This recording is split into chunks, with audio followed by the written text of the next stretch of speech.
Hello everyone, it's Tom Holland here, and I have teamed up with the great Mary Beard to bring you 4 episodes on what we together have decided are the 4 most iconic themes in ancient history. And today we are looking at Alexander the Great. Here's a short extract of that episode. No one was like him. Terrible were his crimes. But if you wish to blackguard the great king, think how mean, obscure, and dull you are. Your labours lowly, and your merits less. That was the great American poet Robert Lowell talking about Alexander the Great, who is the theme of today's episode. I'm in conversation with the great Mary Beard. And Mary, I assume you would agree with Robert Lowell that Alexander's, well, I mean, let's not call them crimes, but I mean, he spilled a lot of blood. He's a killer of men. But would you also acknowledge a sense that he is, I mean, almost a figure of myth, kind of terrifying and potent in a way beyond the mortal norm? I was going to say that I thought you read that out just to annoy me, Tom, really.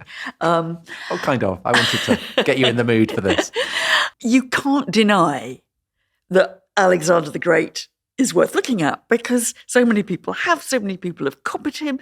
He's become such a kind of mythic figure, not just in Western civilization, but actually, throughout the world. Well, he appears in the Quran, amazingly. Yeah, exactly. So the idea of me being sniffy, as I'm quite tempted to be, but I'm resisting it. The idea of being sniffy and saying, a young drunken butcher, that isn't good enough.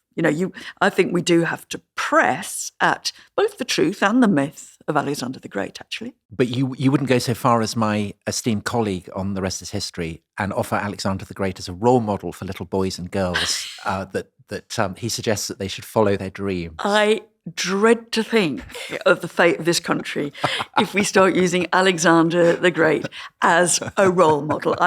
I'm looking for someone who's got a kind of bit clearer idea of what cooperation and collaboration might be than, we're all going to follow our dreams like Alexander the Great. Help. Okay. So why don't we begin basically by telling the story, and then having done that, kind of open up questions about, well, was he great? How did he come to be seen as great? And actually, kind of slightly like with our previous episode, to what extent are the stories that we tell about Alexander actually likely to be true?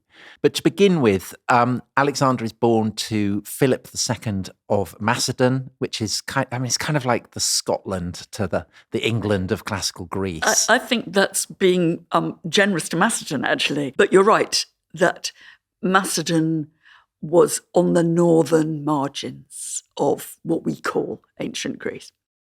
And until the reign of Philip II, it wasn't much to write home about. So, in fact, its turning point comes in the reign of Alexander's dad.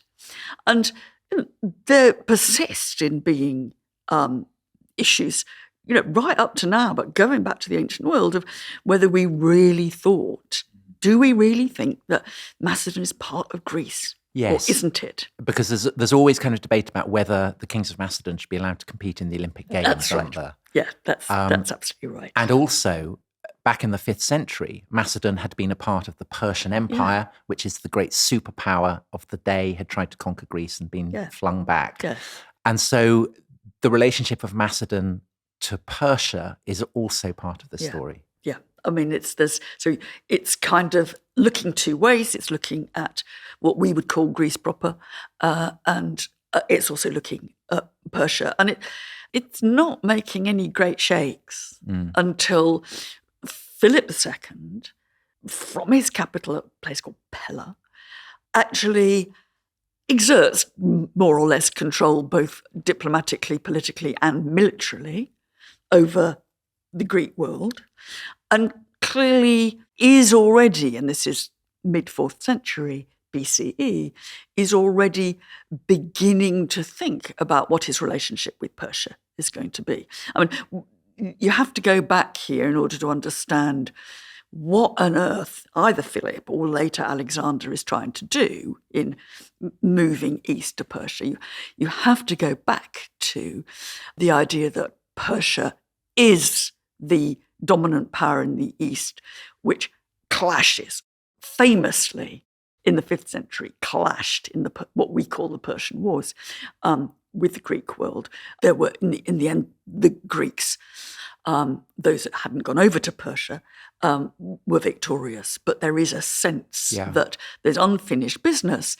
And it clearly is the case that somebody like Philip, while he's putting his thumb pretty firmly in his newfound kind of military power, quite how that arises, I think a big mystery, that he can leverage the Greek world by saying, and we're going to get vengeance on the Persian Empire. And there are kind of two factors perhaps that would encourage someone in the Greek world to think that they could have a crack at Persia.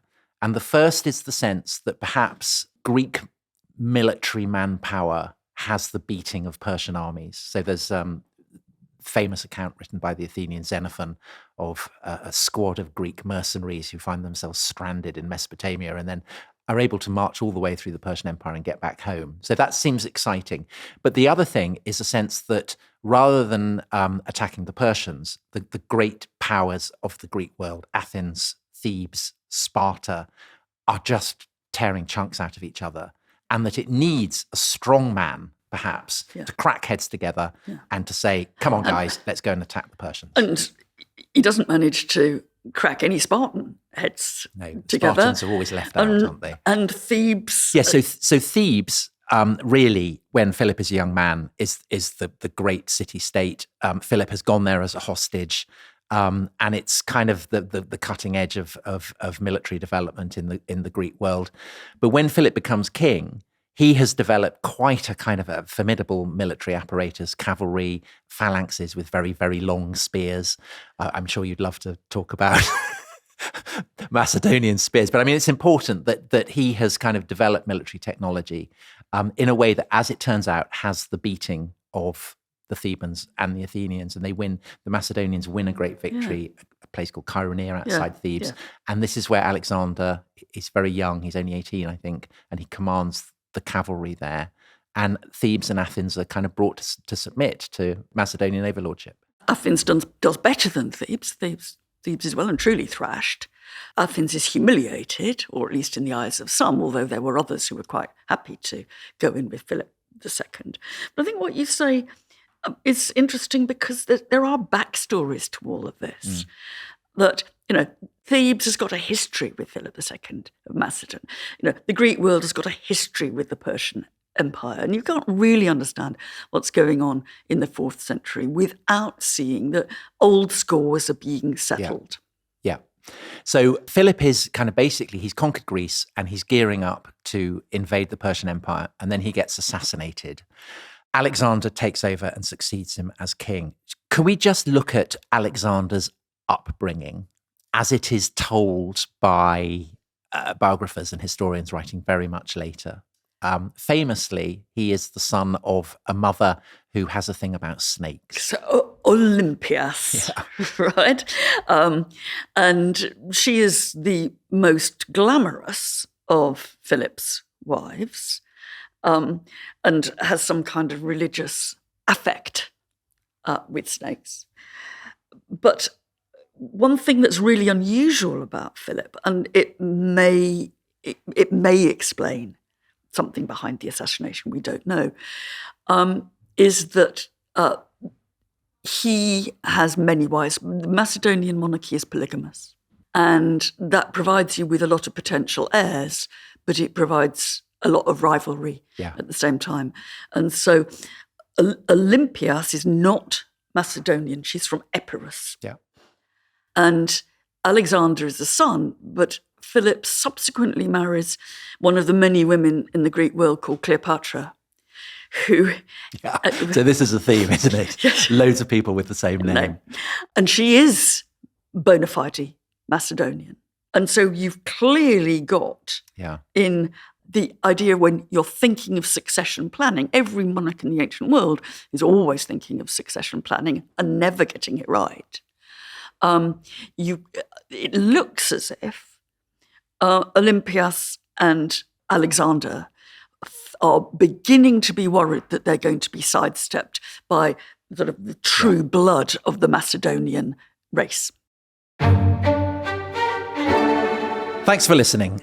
You can subscribe to The Rest is History Club at therestishistory.com to hear the whole episode, to hear the whole series in due course, and to get a massive, insanely brilliant range of other benefits. Mary and I will be back next week, and we'll be looking at the collapse of the Roman Republic and Julius Caesar.